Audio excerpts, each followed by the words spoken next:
السلام علیکم۔ آج کی میری ویڈیو اس خاص مقصد کے لیے ہے جو مقصد اس چینل کو بنانے کے لیے ہم نے آپ کے سامنے رکھا تھا، وہ یہ ہے کہ ہم نے لوگوں میں آگاہی پھیلانی ہے کہ وہ کس طرح سے اپنا علاج کروائیں، اور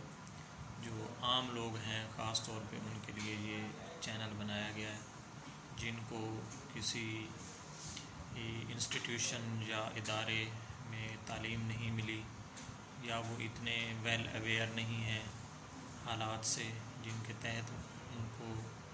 نئے نئے طریقے علاج کے بارے میں آگاہی ہو سکے۔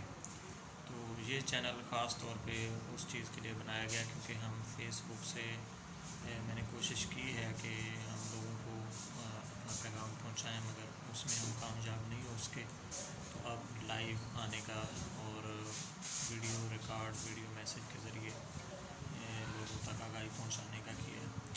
تو سب سے پہلی چیز جو میں عرض کرنا چاہوں گا وہ یہ ہے کہ ہم جو ہمارے پریکٹیشنر حضرات ہیں، جو بھی کسی بھی شعبے میں پریکٹس کر رہے ہیں، تو وہ اپنی لمٹس میں کام کریں۔ اگر آپ کوالیفائڈ ہیں مگر آپ اپنی لمٹس کے اندر جو کہ پنجاب ہیلتھ کیئر کمیشن میں وضع کر دی گئی ہیں ان میں کام نہیں کر رہے، تو آپ میل پریکٹس کر رہے ہیں۔ اور اسی طرح اگر کوئی آرتھوپیڈک سرجن کسی اور شعبے کی سرجری کر دیتا ہے تو یہ میل پریکٹس ہے، اس سے اوائڈ کرنا چاہیے۔ ہم روز عطیت کرونا روتے ہیں، لیکن ہمیں یہ چیزیں جو ہیں وہ جو دیگر شعبہ جات کے ہمارے کولیگز ہیں ان کے رائٹس کا بھی ہمیں خیال رکھنا پڑے گا۔